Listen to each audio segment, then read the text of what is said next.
दोस्तों, डेजर्ट रोज एजुकेशन के online platform पर आपका स्वागत है। देखिए, अपन पिछली क्लास में बात किए थे जो राजस्थान में प्रमुख जो हवेलियां हैं उनकी बात किए थे। ठीक है,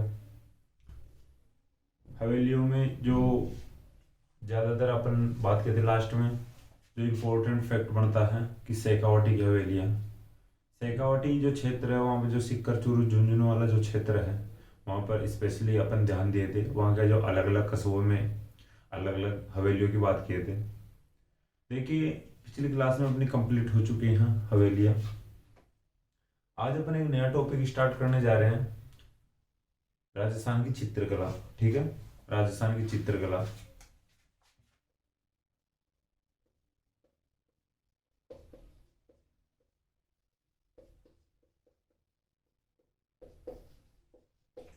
देखिए, राजस्थान की चित्रकला को भी अपन क्षेत्र के अकॉर्डिंग पढ़ेंगे, या राजस्थान की चित्रकला भी क्षेत्र के अकॉर्डिंग बांटी गई है। जिसे अलग अलग क्षेत्रों में जो डिवाइड किया गया, राजस्थान मारवाड़, मेवाड़, हाड़ौती और ढूंढाड़, ये बड़े बड़े क्षेत्र है, मुख्य मुख्य क्षेत्र है। ठीक है, तो इनके अकॉर्डिंग अपन राजस्थान की चित्रकला को पढ़ेंगे। देखिए, जो राजस्थानी जो चित्रकला है इस पर अलग अलग संस्कृतियों का प्रभाव पड़ा है, या अलग अलग शैलियों का प्रभाव पड़ा है। ठीक है, राजस्थानी चित्रकला पर जैसे जैन शैली है, गुजराती शैली है, अपभ्रंश है और मुगल शैली है। ठीक है,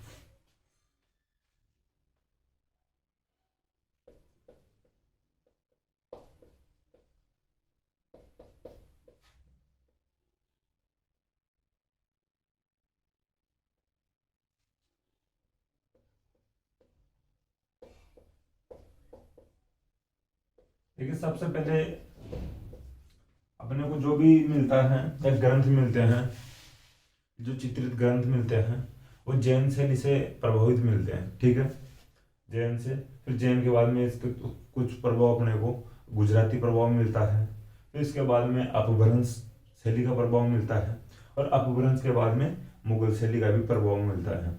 देखिए, ये तीनों आपके सही समझ में आ रहे होंगे, जैन, गुजरात और मुगल। लेकिन देखिए, अपभ्रंश शैली का मतलब यह है, अपन अपभ्रंश शैली है जो भाषा में भी होती है और चित्रकला में भी है। ठीक है, अपभ्रंश शैली वो है जो मुख्य, जैसे भाषा में तो वो होगा, अपभ्रंश शैली का मतलब कि मुख्य भाषा से हटकर एक लोक भाषा या क्षेत्रीय भाषाओं का प्रयोग होने लगा था। यानी मुख्य जो भाषा है, जैसे संस्कृत पहले अपने यहाँ पे जो भाषा थी वहां से हटकर यहाँ की लोक भाषाएं फिर प्रचलित हुई, जैसे फिर क्षेत्रीय बोलियां प्रचलित हुई। ठीक है, तो इस प्रकार वो यानी भाषा में अपभ्रंश शैली है। और चित्रकला में भी जो अपभ्रंश शैली इस प्रकार से होगी, जो मुख्य चित्रकला हुई, जैसे एक बड़े क्षेत्र में मान लो, फिर उसके यानी क्षेत्रीय जो चित्रकला शुरू होती है, तो मुख्य जो चित्रकला से हटकर जो क्षेत्रीय चित्रकला शुरू होती है उसको अपभ्रंश कहा गया है। ठीक है, मुख्य से हटकर क्षेत्रीय में विकसित होना या क्षेत्रीय में टूट जाना। ठीक है, इस प्रकार से आप ध्यान रखना, अपभ्रंश शैली। तो ये प्रभाव रहा है जैन से गुजराती, गुजराती के बाद में फिर अपभ्रंश और फिर मुगल प्रभाव। देखिए, अब इसके बाद में बात करते हैं अपने को चित्रकला का जो विकास कब से इन विधिवत रूप से पता लगता है। ठीक है, तो जो है राजस्थानी चित्रकला है या जो अपनी चित्रकला है, देखिए इसके बाद में अपन बात करेंगे ढंग से भाई कौन कौन विद्वानों ने किस प्रकार से चित्रकला को अपने राजस्थानी चित्रकला कहा है, या कौन कौन से क्षेत्र की यानी चित्रकला को इसमें सम्मिलित किया है। ठीक है, या शामिल किया है। देखिए 1500 ईस्वी से या 1500 ईस्वी के आसपास से अपने को यानी राजस्थानी चित्रकला का विधिवत विकास माना गया है। ठीक है, ये जानकारी सही तरीके से अपने को मिलती है 1500 ईस्वी के आसपास से, ये इसका विधिवत विकास माना गया है 1500 ईस्वी के आसपास। ठीक है, देखिए अपन बात कर लिया है शैलियों का, और जो एक इसका टाइम पीरियड है कहाँ से स्टार्ट माना जाता है, या सही विकास कहाँ से माना जाता है। हालांकि इससे पहले भी चित्रकला स्टार्ट हो चुकी थी। ठीक है, लेकिन 1500 ईस्वी से या 1500 ईस्वी के आसपास से विधिवत विकास माना जा रहा है चित्रकला का। देखिए अब इसका नामकरण की बात आती है। चित्रकला का जो नामकरण या नाम दिया था विद्वानों ने, उनकी बात करते हैं। देखिए आनंद कुमार स्वामी का एक नाम इंपॉर्टेंट आता है चित्रकला के मामले में।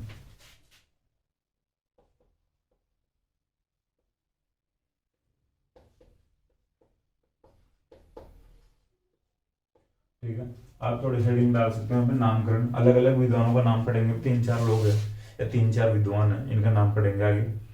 देखिए जो आनंद कुमार स्वामी है, तो राजस्थानी जो चित्रकला है, राजस्थानी चित्रकला का जो प्रथम बार यानी वैज्ञानिक विभाजन इन्होंने किया था। ठीक है, राजस्थानी चित्रकला का जो प्रथम बार वैज्ञानिक जो विभाजन है आनंद कुमार स्वामी ने किया था।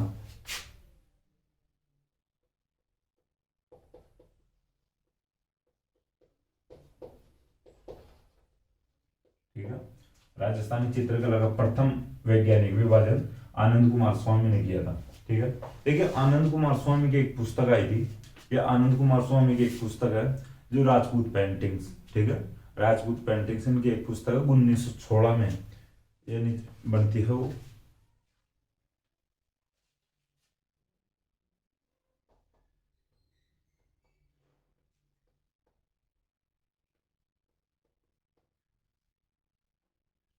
ठीक है, आनंद कुमार स्वामी की पुस्तक राजपूत पेंटिंग। ठीक है, थोड़ा ध्यान रखना, राजपूत पेंटिंग इनकी पुस्तक है।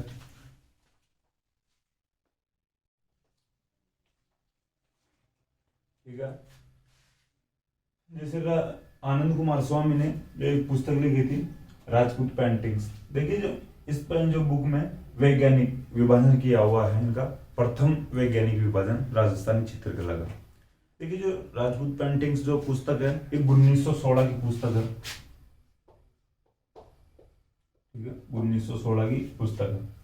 देखिए जो ये राजपूत पेंटिंग जो पुस्तक है आनंद कुमार स्वामी की, इस पुस्तक में राजस्थानी जो चित्रकला है या जो अपनी चित्रकला है, इसमें राजस्थानी चित्रकला के साथ साथ में पहाड़ी जो चित्रकला को भी शामिल किया गया था। ठीक है, राजस्थानी प्लस पहाड़ी चित्रकला। अब देखिए अपन पहाड़ी जो चित्रकला है, पहाड़ी एरिया है, उसकी बात करें तो इसमें मुख्य रूप से हिमाचल प्रदेश, उत्तराखंड और जम्मू कश्मीर की जो चित्रकला को भी शामिल किया गया था। ठीक है, हिमाचल प्रदेश,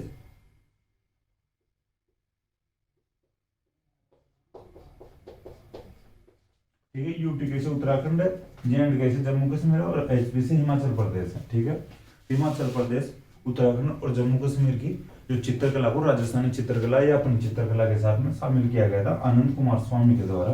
इनकी जो राजपूत पेंटिंग्स नामक जो पुस्तक है इसमें। ठीक है, देखिए इसके बाद में अगर आगे बात करें तो और भी जो विद्वान हुए थे जो कालांतर में, जैसे ओसी गांगुली और एक हेवेल नामक जो चित्रकार हुए थे या विद्वान हुए थे, तो उन्होंने भी इस जो ये बात है आनंद कुमार स्वामी की जो बात है, इनके स्टेटमेंट को स्वीकार किया था। ठीक है, जो आनंद कुमार स्वामी मान रहे थे इस बात को, यानी ओसी गांगुली और हेवेल ने भी स्वीकार किया था।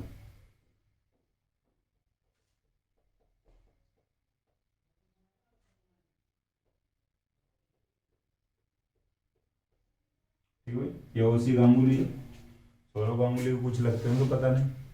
ठीक है, थोड़ा ध्यान रख लेना भाई, इस बात ऐसी बात नहीं और मजाक कर रहे हैं। ओसी गांगुली और हेवेल, इन्होंने भी आनंद कुमार स्वामी की जो बात को स्वीकार किया था। देखिए या स्वीकार किया था या इसी प्रकार से जो ये राजस्थानी जो पहाड़ी वाले जो चित्रकला है इसको स्वीकार किया था। ठीक है, या राजपूत चित्रकला कहा था इन्होंने। ठीक है, राजपूत चित्रकला कहा था ओसी गांगुली और हेवेल ने। देखिए अब आगे बात करें जो और विद्वानों की, तो एक विद्वान थे डब्ल्यू एच ब्राउन। ठीक है, W H brown.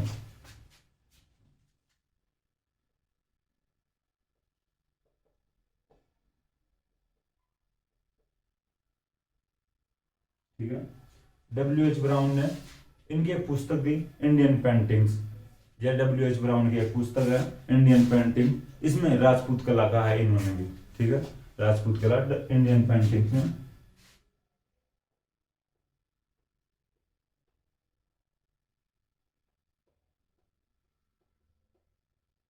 Indian paintings W H brown की पुस्तक है।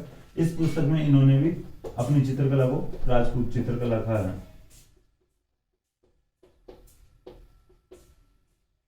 ठीक है, राजपूत कला। ठीक है, देखो राजपूत कला कहा है इन्होंने। ठीक है, डब्ल्यू एच ब्राउन ने राजपूत कला कहा है अपनी चित्रकला को। ठीक है, थोड़ा ध्यान रखना। अब इसमें क्या है, एक और भाई जो विद्वान हुए हैं, देखिए जो एच सी मेहता। ठीक है, H C Mehta study in Indian painting, इनकी एक पुस्तक हुई है स्टडी इन इंडियन पेंटिंग। इसमें देखिए हिंदू कला का है, इन्होंने चित्रकला को हिंदू कला का है। ठीक है, एच सी मेहता, नाम ध्यान रख लेना थोड़ा अपना।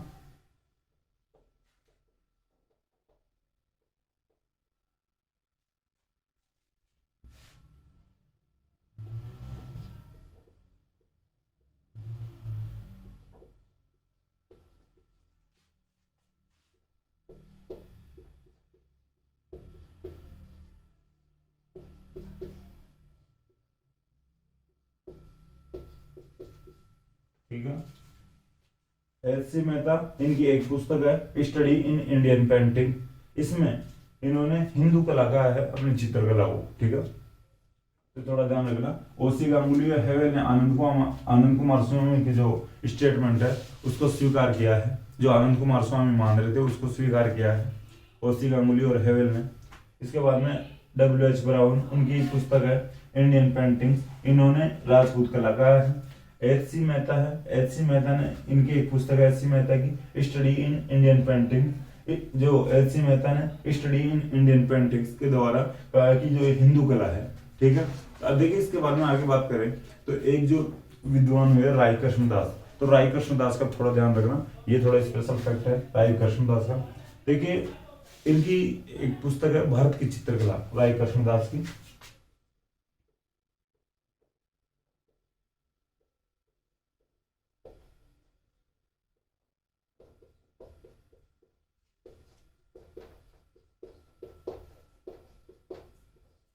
ठीक है, राय कृष्णदास विद्वान हुए हैं, इनकी पुस्तक है भारत की चित्रकला। देखिए राय कृष्णदास ने राजस्थानी चित्रकला का है। ठीक है, ये इन्होंने बताया कि देखिए पहाड़ी वाले जो क्षेत्र है ये अलग है, और अपनी तो जो जो राजस्थान की जो चित्रकला है ये अलग ही है। आप कहाँ पे कश्मीर की बात कर रहे हो, उत्तराखंड की बात कर रहे हो, ठीक है, या हिमाचल की बात कर रहे हो, पहले जो विद्वान थे। देखिए तो इन्होंने राय कृष्णदास ने जो भारत की चित्रकला नामक जो पुस्तक है इसमें अपनी जो चित्रकला को राजस्थानी चित्रकला का है।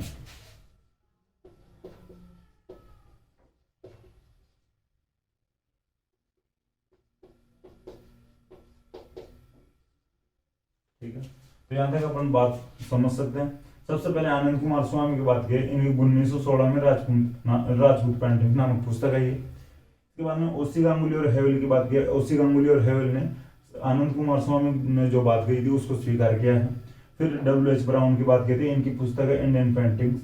इंडियन पेंटिंग्स में इन्होंने बताया कि राजपूत कला है। इनके बाद में एच सी मेहता की बात किया है, इनकी पुस्तक है स्टडी इन इंडियन पेंटिंग्स। इसमें इन्होंने हिंदू कला बताया अपनी चित्रकला को। और अंतिम अपन बात किए हैं, लास्ट में बात की है राय कृष्णदास। राय कृष्णदास ने भारत की चित्रकला नामक पुस्तक लिखी थी, इसमें अपनी चित्रकला को राजस्थानी चित्रकला कहा है। ठीक है, तो थोड़ा ध्यान रखना। देखिए इसके बाद में थोड़ा बात करें अपन राजस्थान में अपने को दो चित्र मिलते हैं मुख्य रूप से, अगर और भी मिलते हैं लेकिन जो अगर मुख्य मुख्य देखें तो देखिए जो राजस्थान की जो प्राचीनतम ग्रंथ है। ठीक है, राजस्थान की जो प्राचीनतम ग्रंथ मिलते हैं अपने को जैसलमेर के जिन भद्रसूरी भंडार में मिलते हैं।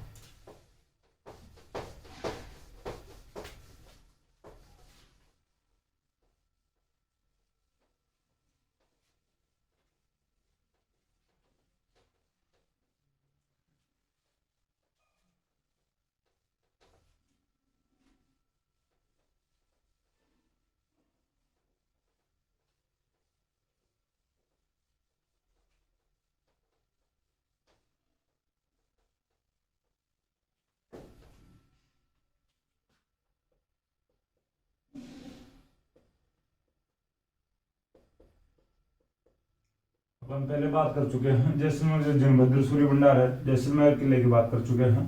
ठीक है, तो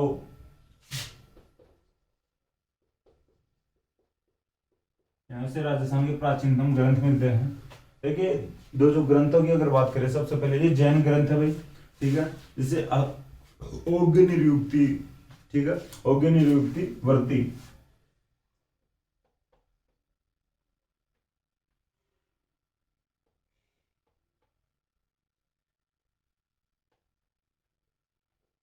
ठीक, जो राजस्थान के प्राचीनतम जो ग्रंथ मिलते हैं अपने को जैसलमेर के जिनभद्र सूर्य भंडार से मिलते हैं। इनमें से जैसे अगर माने तो एक तो है औग्य निरुक्ति वर्ती, और दूसरा 10वें काली का सूत्र चूर्णी। ठीक है, 10वें काली का सूत्र चूर्णी।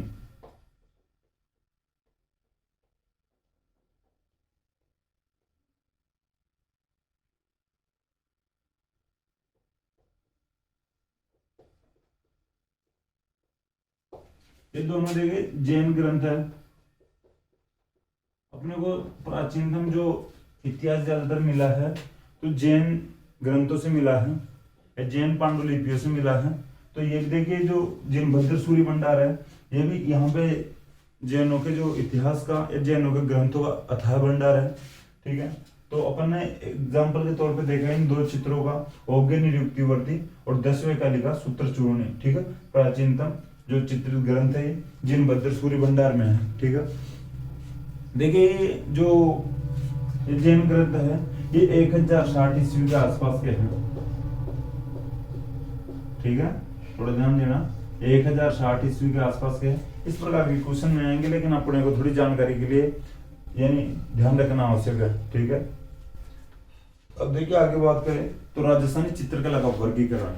ठीक है, राजस्थानी चित्रकला का वर्गीकरण अपन पहले मैं आपको बता दिया हूँ कि क्षेत्र के अनुसार किया गया है। ठीक है, जो भौगोलिक क्षेत्र के आधार पर या सांस्कृतिक क्षेत्र के आधार पर किया गया है। तो अपन सबसे पहले बात करेंगे मेवाड़ का, और आज अपना सर मेवाड़ी हो पाएगा।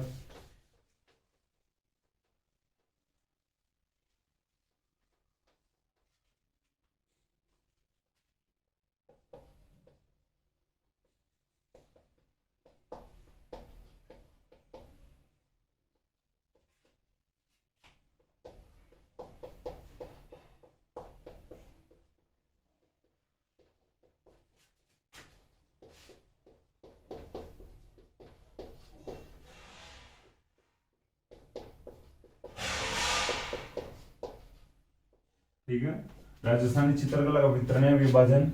देखिए, राजस्थानी जो चित्रकला का विभाजन या वर्गीकरण किया गया है। ठीक है, वितरण के बजाय अपना सबसे अच्छा शब्द रहेगा वर्गीकरण। ठीक है, तो राजस्थानी जो चित्रकला का वर्गीकरण किया गया है वो भौगोलिक और सांस्कृतिक आधार पे किया गया है। हर जो अपने को भाई भौगोलिक और सांस्कृतिक आधार पे ही बटा हुआ मिलता है राजस्थान। अपन पहले किसी भी आधार पे पढ़े हैं तो वो भी इसी प्रकार से पढ़े, जैसे बोलियां होती हैं वो बोलियां तो अपन आगे पढ़ेंगे। जैसे क्षेत्रों के अकॉर्डिंग अपने को बोलियां मिलती हैं। पहनावा अपने को क्षेत्र और सांस्कृतिक आधार पे मिलता है। अलग अलग क्षेत्र में पहनावा अलग होता है, अलग अलग क्षेत्र में खान पान अलग होता है। ठीक है, अलग अलग क्षेत्र में कृषि के जो प्रकार यानी अलग होते हैं, इसको भौगोलिक रूप में मान सकते हैं। जैसे कृषि है ये भौगोलिक रूप में हो गई। सांस्कृतिक में अगर हो जाएगा अपना खान पान हो जाएगा, रहन सहन हो जाएगा। ठीक है, पहनावा हो जाएगा। ठीक है, और जो बोली। ठीक है, देखिए चित्रकला में वही दर्शाए जाते हैं जो वहां की जो विशेषता होती है। ठीक है, जैसे मेवाड़ है या मारवाड़ है, ढूंढाड़ है, हाड़ौती है। तो जो ढूंढाड़ वाले क्षेत्र में ढूंढाड़ की जो विशेषताएं होगी, जो रहन सहन होगा, खान पान है, पहनावा होगा, ठीक है, उसको दर्शाया जाएगा। मेवाड़ की चित्रकला में वहां की जो लोकल बातें होगी या पहनावा होगा, खान पान, जो सांस्कृतिक और भौगोलिक विशेषता वो दर्शाया जाएगा। मारवाड़ वाली जो चित्रकला है उसमें भी इसी प्रकार से दर्शाया जाएगा, और हाड़ौती वाली जो चित्रकला होगी उसमें भी इस प्रकार से दर्शाया जाएगा या चित्रित किया जाएगा। ठीक है, देखिए राजस्थानी चित्रकला को मुख्य रूप से भौगोलिक और सांस्कृतिक आधार पर 4 भागों में वर्गीकृत किया गया है। ठीक है,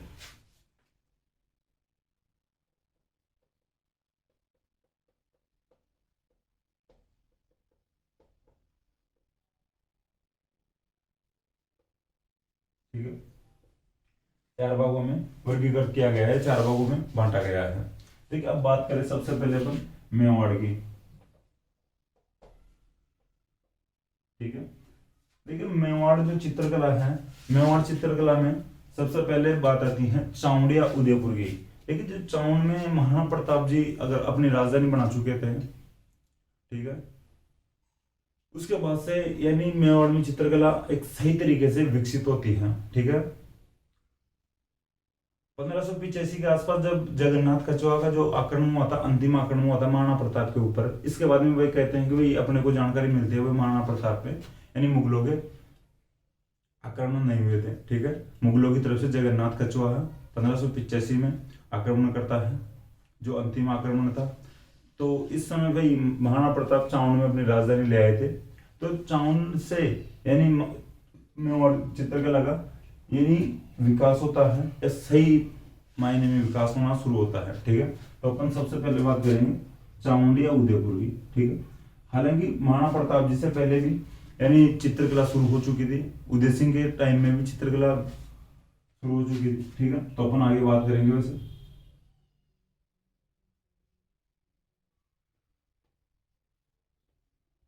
चामुंड से भी, ठीक है, फिर इसके बाद में अपन बात करेंगे जो चावड़ के बाद में इन मेवाड़ में ही जैसे देवगढ़ एक ठिकाना था अपन पढ़े थे, तो देवगढ़ की बात करेंगे।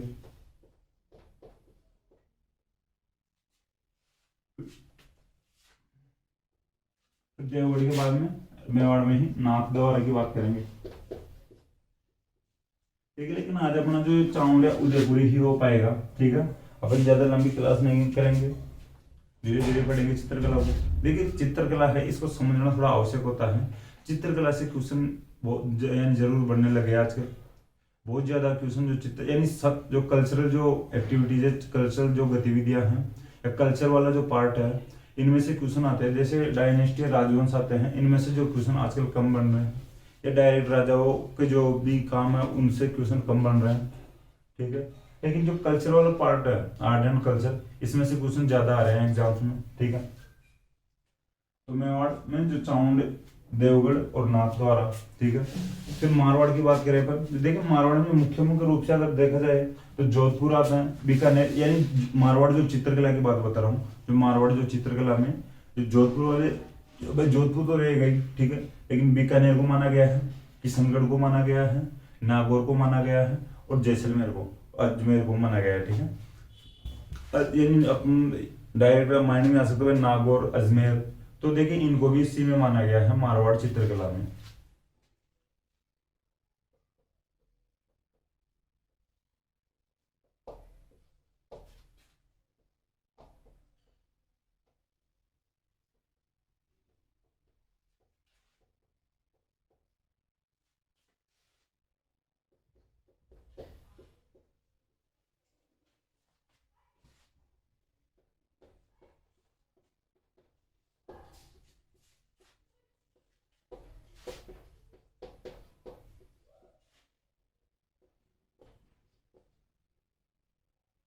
ठीक है, जोधपुर, बीकानेर, नागौर, जैसलमेर, किशनगढ़ और अजमेर। ठीक है, देखिए मेवाड़ और मारवाड़ की बात कर चुके हैं अपन, अब बात करेंगे ढूंढाड़ की। देखिए जो ढूंढाड़ वाला जो क्षेत्र है, ठीक है, यहाँ पे जो माना गया, जो सबसे पहले अगर ढूंढाड़ के एरिया की बात करते हैं, आमेर या जयपुर की बात आती है। ठीक है, आमेर या जयपुर की बात आती है। ठीक है, फिर इसके बाद में देखिए एक ठीक यानी अलवर, अलवर यानी आमेर के जो कछुआ वंश था, यहाँ से एक शाखा बनती है अलवर में कछुआओं की, तो ये भी थोड़ा ध्यान रखना, अलवर भी फिर जयपुर का उस समय भाग था या आमेर का भाग था। ठीक है, तो फिर अलवर भी एक अलग डिस्ट्रिक्ट बन जाता है बाद में। ठीक है, अलग एक रियासत बन जाती है, तो इस प्रकार से ध्यान रखना।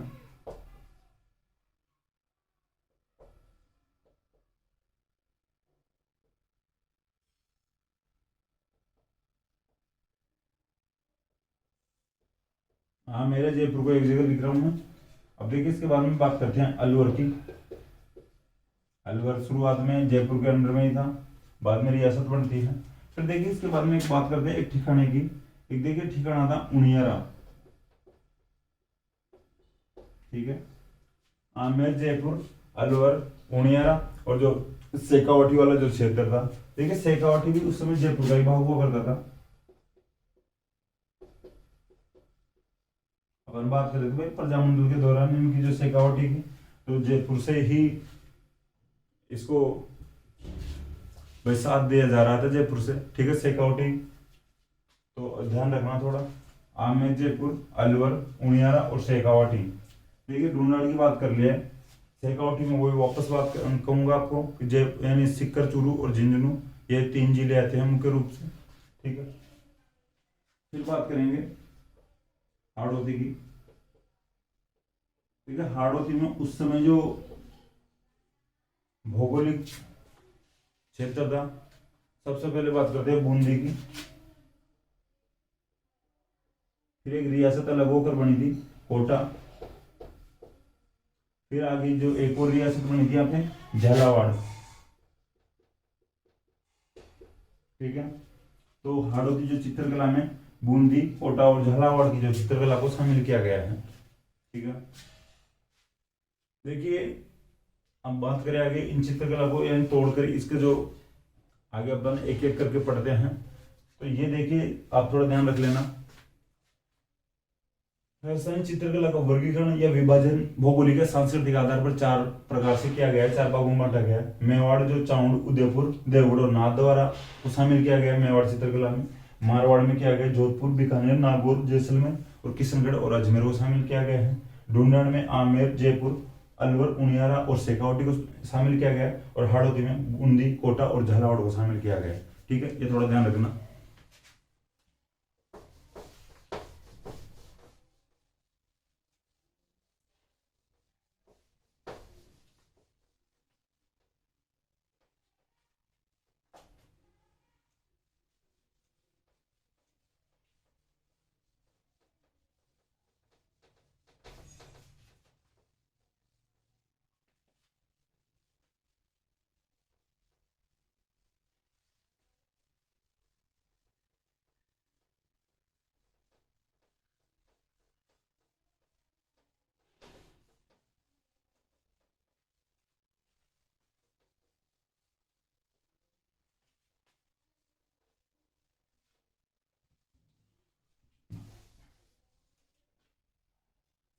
अब बात करते हैं जो पहली जो अपनी चित्रकला थी मेवाड़,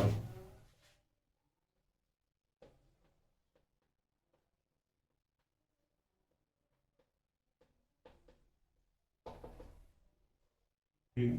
देखिए मेवाड़ चित्रकला की अगर बात करें तो मेवाड़ के जो प्राचीनतम चित्रित ग्रंथ मिलते हैं अपने को, ठीक है। जो मेवाड़ के प्राचीनतम चित्रित ग्रंथ मिलते हैं उनकी बात करते हैं। फिर आगे बात करते हैं चामुंड और उदयपुर की, यानी चामुंड या उदयपुर की चित्रकला की। देखिए जो मेवाड़ के जो प्राचीनतम चित्रित ग्रंथ हैं,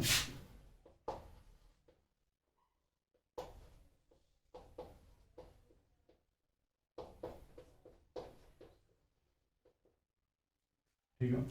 देखिए एक अगर माने तो देखिए एक चित्रित ग्रंथ है मेवाड़ का 1260 के आसपास का, ठीक है। 1260 का है या 1260 ईस्वी का है।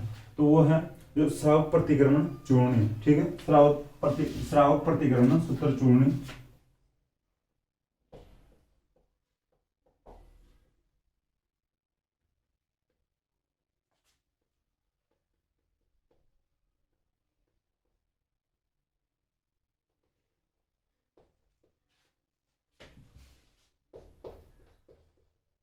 ठीक है। 1260 ईस्वी का है जो प्राचीनतम चित्रित ग्रंथ में वर्गा श्रावक प्रतिक्रमण सूत्र चूर्णी। देखिए जो आहड़ से मिलता है, ठीक है। आहड़ से मिलता है। और इस समय जो यहाँ का जो महाराजा राजा था तो रावल तेज सिंह था, ठीक है। रावल तेज सिंह,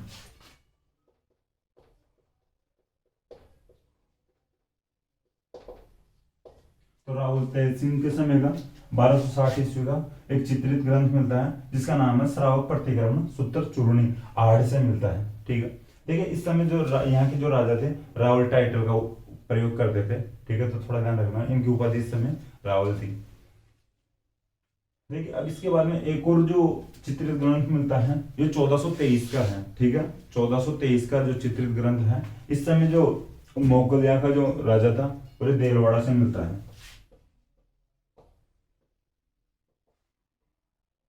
ठीक है। देखिए यहाँ का पहला जो ये साफ प्रतिक्रमण छुत्तर चूर्णी जो चित्र मिला है उस समय अगर आ जाता राहुल तेज सिंह, ठीक है। तो ये देखिए जो सुपार्श्व नाथ चरितम जो चित्र है इसका नाम, ये ग्रंथ का नाम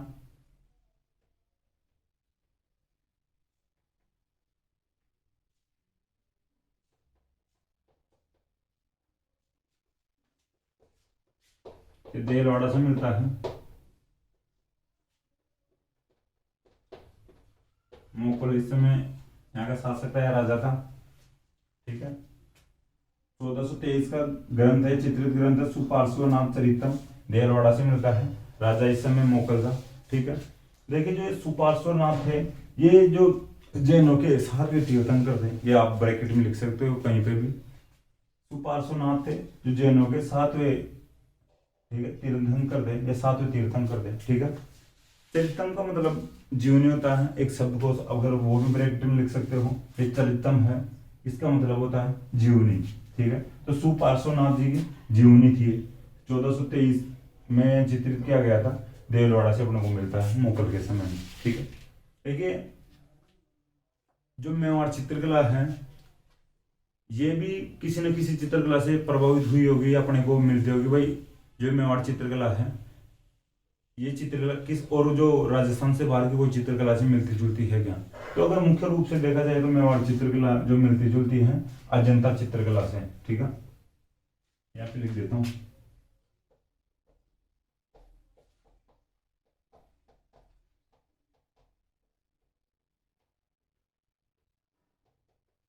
अजंता चित्रकला से प्रभावित होती है मेवाड़ चित्रकला, ये थोड़ा ध्यान रख लेना। देखिए अब बात करते हैं जो चाउंड जो शैली है या चित्रकला है इसकी बात करते हैं। देखिए इसको मिटा के करते हैं आगे बात। जो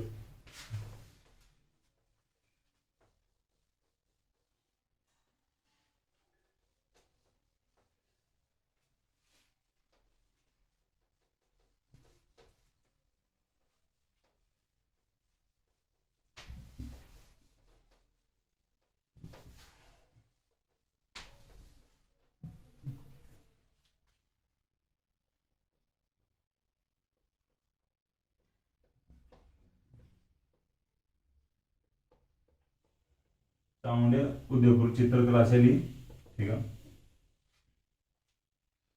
देखिए चाउंड से जो चाउंड है, चाउंड से मेवाड़ की चित्रकला का स्वतंत्र विकास शुरू होता है, ये लिख लेना आप।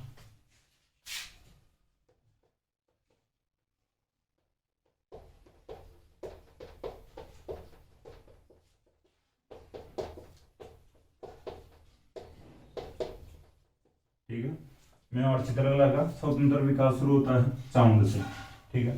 देखिए अब यहाँ की जो चित्रकला यानी एक बात वापस मैं बता देता हूँ आपको, प्रताप के समय से एक विधिवत तरीके से यानी विकास शुरू होता है मेवाड़ चित्रकला का। तो उस समय राजधानी थी चाउंड थी, ठीक है। तो थोड़ा ध्यान रख लेना इस प्रकार से। अब यहाँ के मुख्य चित्रकार की बात करते हैं। ठीक है, मुख्य चित्रकार थे यहाँ के नासिरुद्दीन,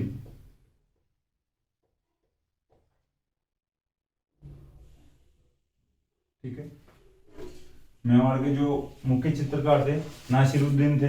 देखिए इन्होंने यानी 1592 में एक ढोला मारू का चित्र भी बनाया था, ठीक है। ढोला मारू का चित्र बनाया था यानी नासिरुद्दीन ने 1592 के आसपास है, 1592 में।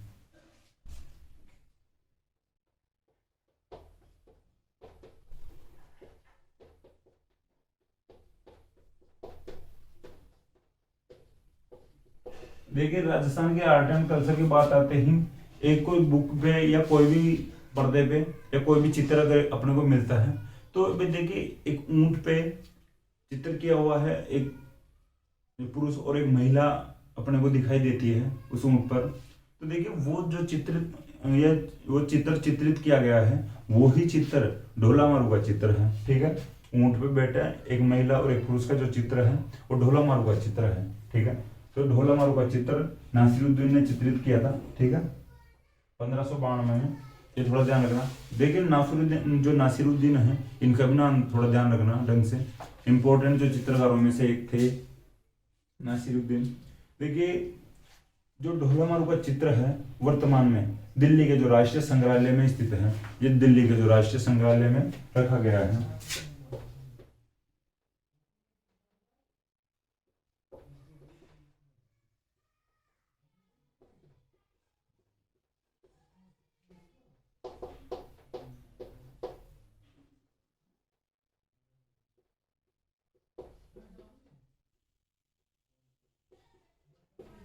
ठीक है, तो ढोलामारू का जो चित्र है वर्तमान में दिल्ली के राष्ट्रीय संग्रहालय में स्थित है या रखा गया है।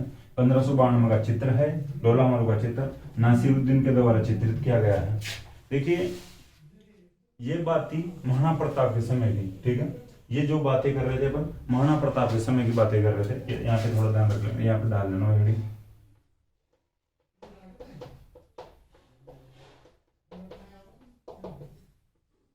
ठीक है, मेवाड़ चित्रकला में जो ये अब तक की यहाँ तक की बातें की है, मैं जो महाराणा प्रताप के समय की बातें कर रहे थे। अब बात करेंगे अमर सिंह प्रथम की, या अमर सिंह प्रथम के समय की। अमर सिंह प्रथम जो आगे हुए थे महाराणा प्रताप से आगे जो शासक हुए थे। ठीक है, तो यहाँ पे लिख लेते हैं।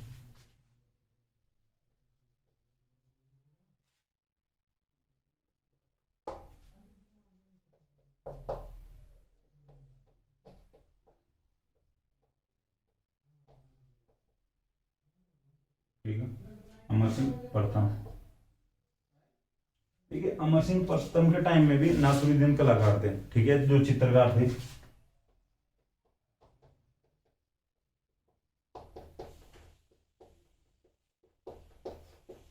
ठीक है, महाराणा प्रताप के समय में नासिरुद्दीन जो चित्रकार थे, फिर उनसे आगे जो शासक है अमर सिंह प्रथम। तो अमर सिंह प्रथम के समय में भी नासिरुद्दीन जो मुख्य चित्रकार के रूप में रहे हैं। देखिए एक चित्र चित्रित करते हैं नासिरुद्दीन इस समय 1605 में रागमाला।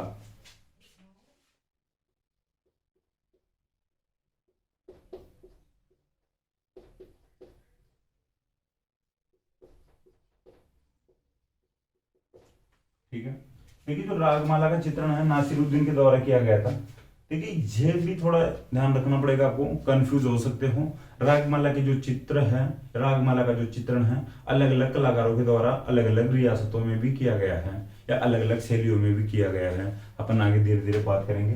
रागमाला का थोड़ा ध्यान रखना है, कहीं एक ही भाई चित्रकार के द्वारा नहीं किया गया, पर पहले रागमाला का चित्रण किया गया था नासिरुद्दीन के द्वारा। तो आगे और पढ़ते रागमाला का जो चित्रण किसके द्वारा किया गया था वो, तो यह है अमर सिंह प्रथम के समय नासिरुद्दीन के द्वारा रागमाला का चित्रण किया गया था 1605 में। ठीक है, देखिए जो रागमाला है जो संगीत की 6 रागों पर आधारित है। ठीक है, जो रागमाला है संगीत की कोई भाई 6 रागें होती है। ठीक है, तो थोड़ा ध्यान रख लेना, आप भी ध्यान दे लेना। संगीत की 6 रागें कौन कौन से जानने की कोशिश करना, कमेंट बॉक्स में ऐड कर सकते हो आप। तो रागमाला संगीत की 6 रागें हैं।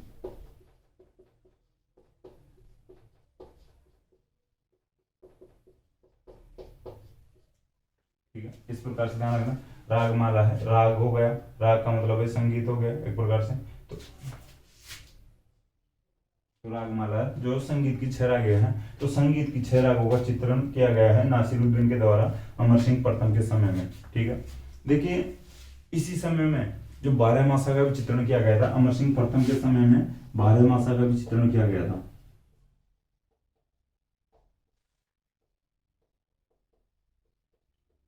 अब देखिए थोड़ा ध्यान लगाओ भाई, 12 मासा का मतलब हो गया 12 महीने। ठीक है, 12 मासा का मतलब हो गया 12 महीने का चित्रण किया गया था। अब 12 महीने का चित्रण भी माइंड में आएगा भाई ये किस प्रकार की बात है, 12 महीने का कैसे क्या चित्रण करेंगे।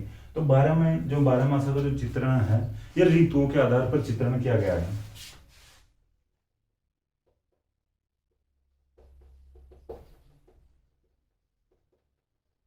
देखिए जैसे ऋतुओं के आधार पर जो चित्रण किया गया है, तो ये तो थोड़ा ध्यान रखना भाई, अमर सिंह प्रथम के समय में 12 मासा का चित्रण हुआ है और रागमाला का चित्रण भी हुआ है। 12 मासा का जो चित्रण है ऋतुओं के आधार पर हुआ है। तो ऋतुओं के आधार पर इस प्रकार की भाई, जैसे अगर कोई बात करें जैसे श्रावण की जो ऋतु आती है। ठीक है, जो चौमासा बोलते हैं अपन, श्रावण में जो चौमासा आता है बारिश के दिन होते हैं, तो वो जो श्रावण में जो अपनी भौगोलिक स्थिति होगी, तो वहाँ के जो पेड़ पौधे जो हरे होंगे, बहुत सारी गिर रही होगी। ठीक है, तो जैसे मोर पंख फैला के नाच रहा होगा, कोयले पेड़ों पर बैठी हुई दिखाई देगी। इस प्रकार से अपने को थोड़ी हरियाली वाला जो सीन मिलेगा या दृश्य मिलेगा, उसका जो चित्रण है वो अपन अनुमान लगा सकते हैं कि ये सावन का या चौमासे का टाइम है। ठीक है। जैसे अगर बात करें कि भाई बिल्कुल कोई किसान लोग है, किसान खेत में कुछ कर रहे हैं, ज़्यादा परेशान हो रखे हैं, पसीने आ रखे हैं, ठीक है, छाँव के नीचे यानी पेड़ की छाँव में सो रहे हैं या बैठे हैं, तो इस प्रकार से अपन लगा सकते हैं कि भाई जैसे गर्मी वाला जो मौसम है, ठीक है, तो ध्यान रखना थोड़ा। तो जेठ के माह में या साठ के यानी श्रावण से पहले यानी गर्मी होती है भाई राजस्थान में, तो इस प्रकार से थोड़ा ध्यान रखना। और अगर एक मजाक की तरफ से देखे तो कोई बंदा पोस वड़े खा रहा हो तो इसका मतलब ये भाई सर्दी का टाइम है। ठीक है, ये अभी टाइम चल रहा है पोस वड़ों का, तो पोस का मैं वो यानी जो सर्दी यानी ज्यादा कपड़े पहन रखा हो बंदा, हाथ में दोने प्रसादी ले रखा हो पोस वड़े, तो वो हो गया भाई जो सर्दी वाला टाइम हो गया। संक्रांत का टाइम होता है, मकर संक्रांति का टाइम, उस समय जैसे वो भी सर्दी का टाइम है, पतंगबाजी हो रही हो, तो अपन अनुमान लगा सकते हैं भाई इस प्रकार से। हालांकि जो पोस्टपोर्ट वाला जो है थोड़ा मजाक वाली बात है, लेकिन आप थोड़ी समझ सकते हो। यही बात होती है भाई, जैसे अब मैं चल रहा होता माइंड में, हाँ यहाँ पे मंदिर में लगा हुआ है बैनर, तो सब पढ़ लेते हैं भाई आज यहाँ पे पोस्टपोर्ट है, शाम को वहाँ पे पधार जाते हैं। ठीक है, तो भाई सर्दी में ही चलती, ये तो है नहीं कि भाई जून में अगर कोई पोस्ट बड़े कर रहे हो वहाँ पे, पहले बात तो मिलता नहीं है अपने को ऐसा कि भाई जून में हो रहे हो और जून में ऐसे भीड़ लग रही हो, लेकिन सर्दी आते ही बात पोस्ट बड़ो की आ जाती है। ठीक है, मंदिरों पे सब स्टूडेंट है, सब लोग है जो बैनर का ध्यान रखते हैं, कौन सा बैनर के ऊपर कौन सी डेट लिखी हुई है। ठीक है, थोड़ा ध्यान रखना। तो इस प्रकार से ऋतुओं के आधार पर चित्रण किया गया है। जैसे श्रावण है, जैसे फिर बसंत ऋतु का टाइम आ जाता है, सरसों के फूल आ रहे होते हैं उस समय। ठीक है, तो 12 मसाले चित्रण अमर सिंह प्रथम के समय में हुआ है। फिर देखिए आगे एक और शासक है जगत सिंह प्रथम। तो जगत सिंह प्रथम की बात करें,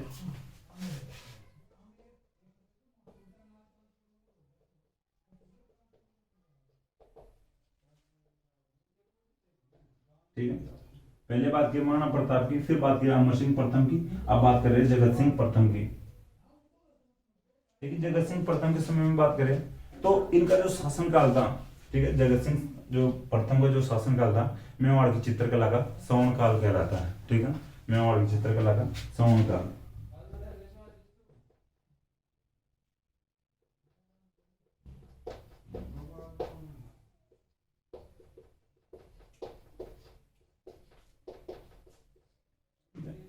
देखिए थोड़ा ध्यान रखना, मेवाड़ की चित्रकला का सवर्ण काल इसलिए कहलाता है भाई प्रताप जी के समय से सही तरीके से विकास होता है इस समय, लेकिन मुगलों का जो प्रभाव था यानी आक्रमण कर रहे थे, मुगल परेशान कर रखे थे, राजधानी इधर से उधर स्थानांतरित की जा रही थी। इनके बाद में फिर अमर सिंह प्रथम शासक बनते हैं, इनके समय में मुगल मेवाड़ संधि हो जाती है, तो थोड़ी शांति व्यवस्था हुई। मुगल मेवाड़ संधि हो जाती है तो जगत सिंह प्रथम फिर बिल्कुल फ्री थे, मुगलों के जो आक्रमणों से ज़्यादा परेशानी नहीं आ रही थी इस समय। तो भाई ये अब और कोई ज़्यादा बाहर का जो आक्रमण का कोई डर नहीं था, तो फिर कुछ कल्चरल गतिविधियों पर या कल्चरल जो एक्टिविटीज़ पर जो ध्यान देंगे, ढंग से डेवलपमेंट करवाएंगे, तो चित्रकला विकसित करवाते जगत सिंह प्रथम ढंग से, बड़ी मात्रा पे विकसित करते हैं, थोड़ा ध्यान देते हैं ढंग से। तो मेवाड़ चित्रकला का स्वर्ण काल कहलाता है जगत सिंह प्रथम का जो टाइम पीरियड है। जो देखिए इन्होंने एक चित्रकला विभाग की स्थापना की थी जगत सिंह प्रथम ने।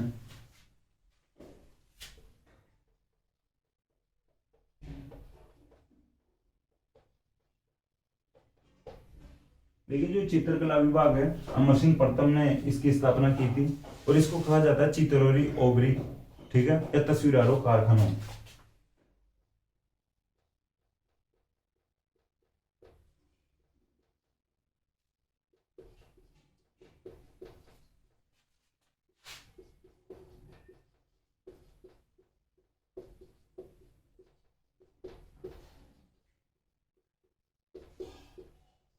ठीक है, जगत सिंह प्रथम के समय चित्रकला विभाग की स्थापना होती है, जिसको कहा जाता है चित्रोरी ओबरी या तस्वीरारों कारखानों। देखिए चित्रों का मतलब, दो चित्रों की जो ओबरी हो गई, ओबरी का मतलब होता है कमरा, थोड़ा ब्रैकेट में शब्दकोश के अकॉर्डिंग आप ध्यान रख लेना। ओबरी का मतलब होता है कमरा, ठीक है, ओबरी कमरा। जैसे अपन भी जो ग्रामीण क्षेत्र में अगर बोला, अगर आपने कभी सुना हो, तो पहले के टाइम में, पुराने समय में, आज से कम 20 साल के लगभग, 15 से 20 साल पहले, जो ओबरियां होती थी जिसमें जिनमें गेहूं वगैरह डाले जाते, अनाज हो गया, जैसे घी वगैरह हो गया, जो कीमती जो चीजें थी, या भंडारी जो भंडार करने जो योग्य चीजें थी, उनको उसमें रख दिया जाता था। जैसे कुछ जानवरों के डर के बजाय उसमें घी रख दिया हो, या खाने पीने की कोई चीज रख दी जाती थी। तो थोड़ा ध्यान रखना भाई, ओबरी। तो ओबरी एक प्रकार से छोटा कमरा हो गया, ठीक है, कमरे का रूप है ओबरी। और तस्वीरारों कारखानों में चित्रोरी ओबरी को ही कहा जाने लगा था, या कहा जाता था। तस्वीरों का मतलब वही चित्र या तस्वीरें हो गई, कारखाना का मतलब आप सब समझते हो, ठीक है, ये बात हो गई। देखिए इसके समय में जो, या जो जगत सिंह प्रथम के समय में जो मुख्य चित्रकार थे, ये साहिबदीन थे, मनोहर थे, ठीक है, साहिबदीन और मनोहर।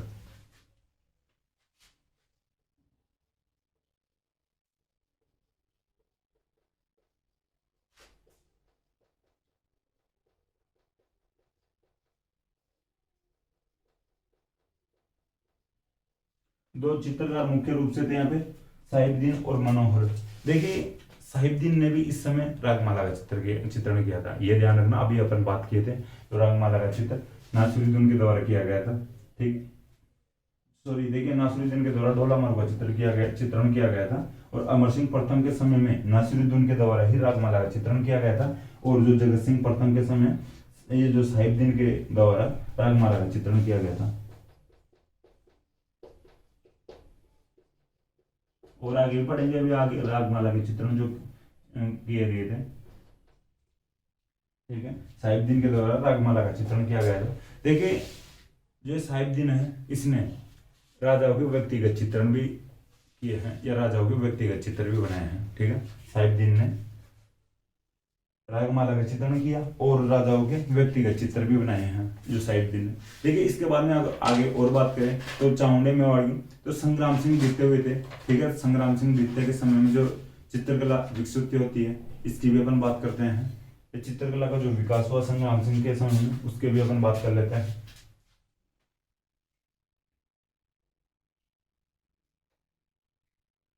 देखिए यहाँ से मिटा के, चलो पूरे को मिटा देते हैं।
देखिए संग्राम सिंह के समय में जो चित्रकला में अलग अलग विषयों पर चित्रित जो चित्रों का चित्रण हुआ है, ठीक है।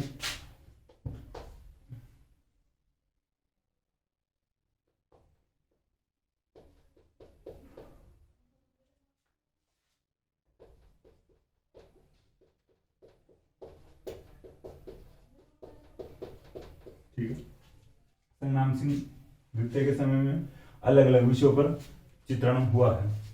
देखिए जैसे अगर अपन माने अलग अलग विषय क्या होंगे, तो एक तो कलीला दमना पर जो चित्रण किया गया है, कलीला दमना,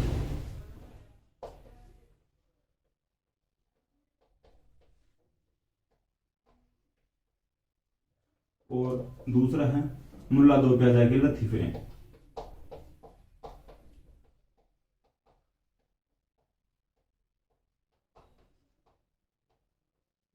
फिर शब्दकोश की बात आ गई। ये लतीफे का मतलब होता है चुटकुला, चुटकुला या चुटकुले होते हैं। लतीफे का मतलब, लतीफा का मतलब तो आप शायर में ब्रैकेट में लिख सकते हैं चुटकुले।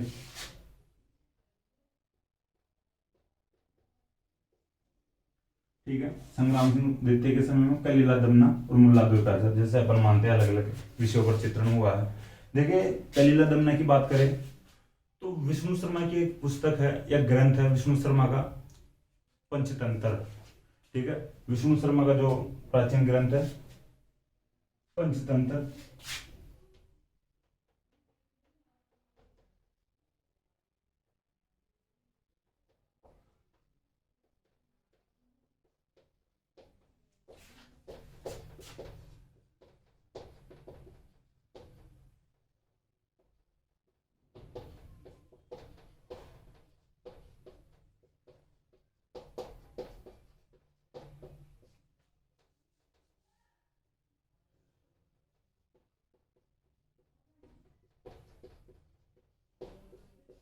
ठीक है, विष्णु शर्मा का जो पंचतंत्र नामक ग्रंथ है उसका अरबों ने अनुवाद किया था अरबी भाषा में, और अरबी भाषा में जो अनुवाद किया था उसको कहा जाता है कलीला व दिमना।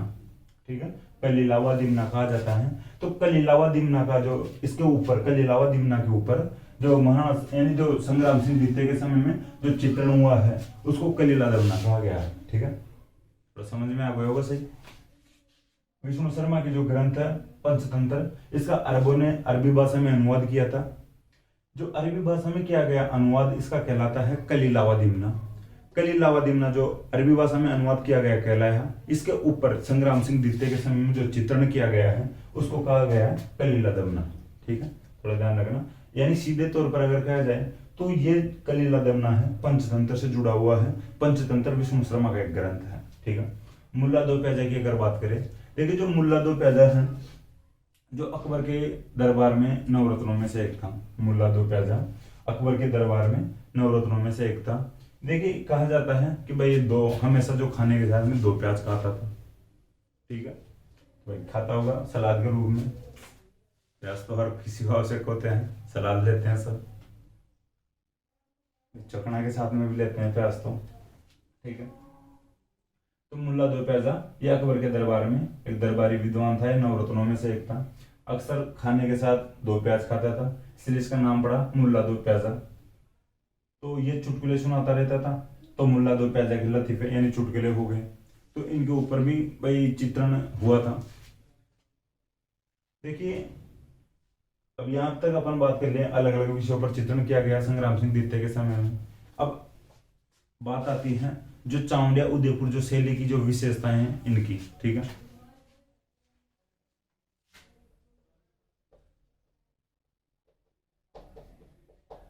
चावंडिया जो उदयपुर वाली जो चित्र शैली है इसकी विशेषताएं आती हैं।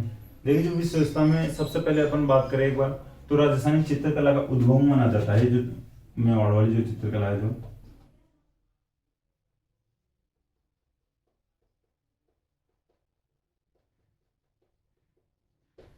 ठीक है, राजस्थानी चित्रकला का जो उद्भव होता है मेवाड़ से होता है। अब देखो जो इस जो चित्रकला है जो चित्र शैली है मेवाड़ वाली, इसमें अगर बात करें रंगों की, भाई चित्रों में ज्यादातर रंग कौन से प्रयोग में किए गए हैं, तो लाल, हरे, पीले, नीले, सफेद इस प्रकार के रंग प्रयोग में किए गए हैं।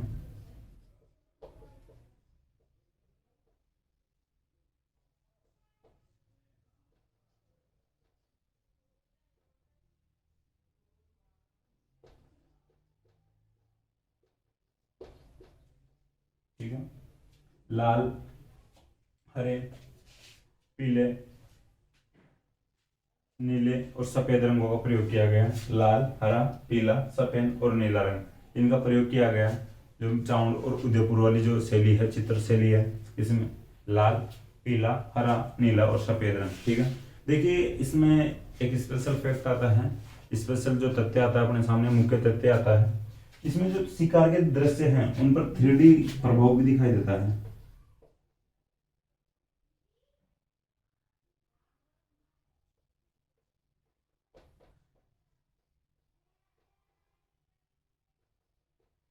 ठीक है, शिकार के दृश्यों पर 3D प्रभाव दिखाई देता है।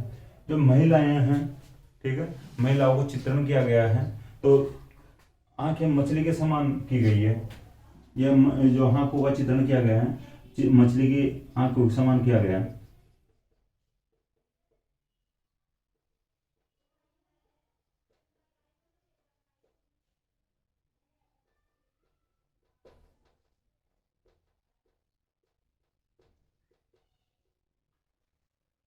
अब आपको एक हिंदी में शब्दकोश का थोड़ा ध्यान होना चाहिए। मछली के समान आंखों वाली मीनाक्षी, ठीक है, मछली के समान आंखों वाली महिला मीनाक्षी उसका नाम हो सकता है, थोड़ा ध्यान रख लेना मीनाक्षी। तो पता नहीं कितनी महिलाओं के नाम होगा मेवाड़ में मीनाक्षी, या सभी महिलाएं मीनाक्षी हो सकती है मेवाड़ की, तो ये थोड़ा ध्यान रख लेना भाई। फिर आगे बात करते हैं जो पुरुषों का जो चित्रण किया गया है।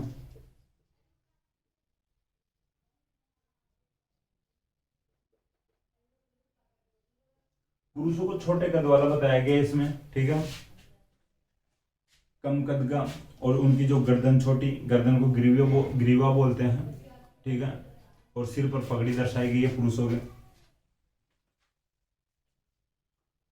छोटे कद वालों को आदम कद बोलते हैं, पगड़ी,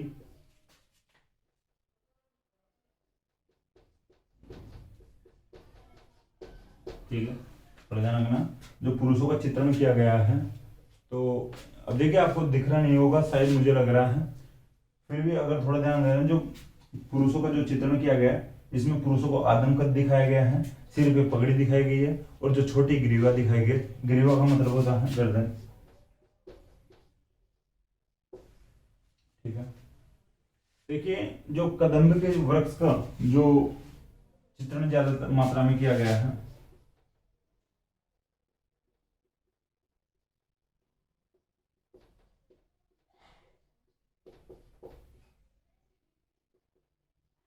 ठीक है, कदम का जो वृक्ष है इसका जो चित्रण अधिक किया गया है या बहुत किया गया है इसका चित्रण कदम के वृक्ष का, ठीक है। और जो शिकार के दृश्यों के मैं बता दिया 3D प्रभाव दिखाया गया है।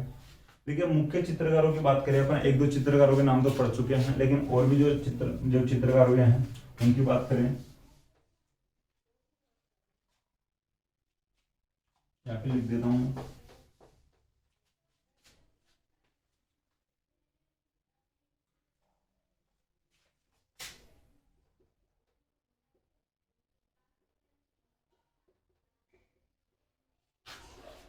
नासिरुद्दीन की अपन बात कर चुके हैं, ठीक है, मनोहर की बात कर चुके हैं,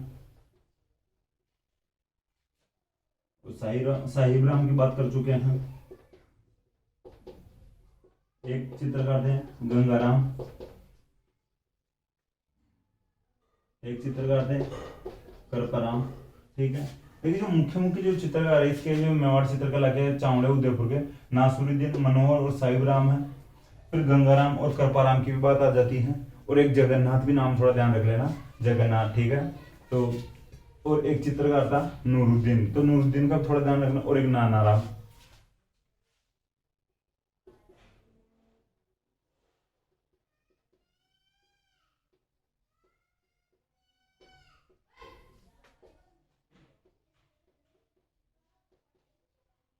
ठीक है।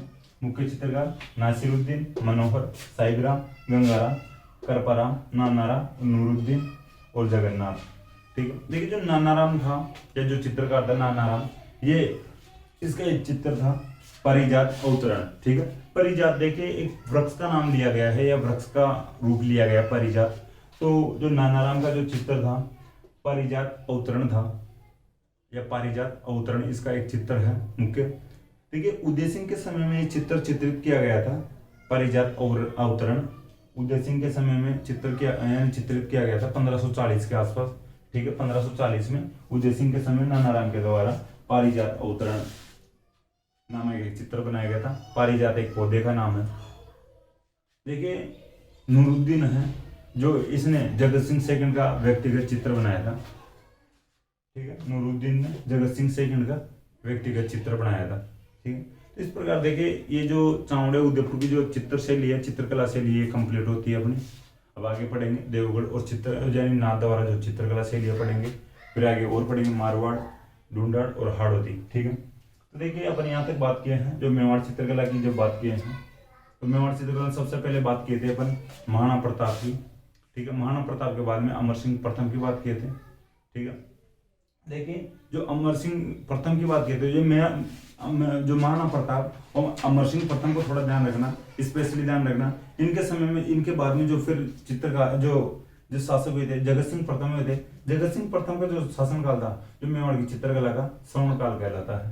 फिर देखिए उनके बाद में बात की थी संग्राम सिंह सेकंड की। संग्राम सिंह सेकंड के समय में अलग अलग विषयों पर जो चित्र बने थे। ठीक है, जैसे अपन बात कर लिया है ये एक तो विष्णु शर्मा का जो पंचतंत्र पर कलीलावा दिमना, और दूसरा था जो मुल्ला दो प्याजा की लतीफ है। ठीक है, मुल्ला दो प्याजा की लतीफ। फिर इसके बाद में मेवाड़ जो चित्रकला की जो विशेषताओं की बात किए थे, मेवाड़ की जो चित्रकला की जो विशेषताओं में सबसे पहले बात किए थे जो इसके भाई राजस्थानी चित्रकला का यहाँ से उद्भव होता है। रंगों का जो प्रयोग की बात किए थे, जो सफेद, नीले, हरे, पीले, ठीक है, इस प्रकार के रंगों का प्रयोग किया गया था। लाल रंग का प्रयोग किया गया था। शिकार के दृश्यों पर जो 3D प्रभाव दिखाई देता है। महिलाओं के चित्र यानी जो चित्रण किया गया है उनके आंखों को मछली के समान दिखाया गया है। पुरुषों को जो चित्रण किया गया है उनके सिर पर पगड़ी दिखाई गई है, आदमकद दिखाया गया उनको, और उनकी गर्दन या ग्रीवा को छोटी दिखाया गया है। इसके बारे में अपन बात किए थे जो चित्रकारों की, जो चित्रकार हुए हैं नासिरुद्दीन हुए हैं, नूरुद्दीन हुए हैं, जगन्नाथ हुए हैं, कृपाराम हुए, गंगाराम हुए हैं। ठीक है, और जो मनोहर और साहिबराम हुए हैं, और नानाराम। नूरुद्दीन ने जगत सिंह सेकंड का व्यक्तिगत चित्रण बनाया था। तो इस प्रकार से अपन जो चामुंडा उदयपुर जो चित्रकला शैली को कंप्लीट कर लिया है। तो दोस्तों मुझे आशा है कि क्लास आपको पसंद आएगी। क्लास अगर आपको पसंद आए तो क्लास को लाइक करें, कमेंट करें, अपने दोस्तों के साथ शेयर करें। थैंक यू दोस्तों।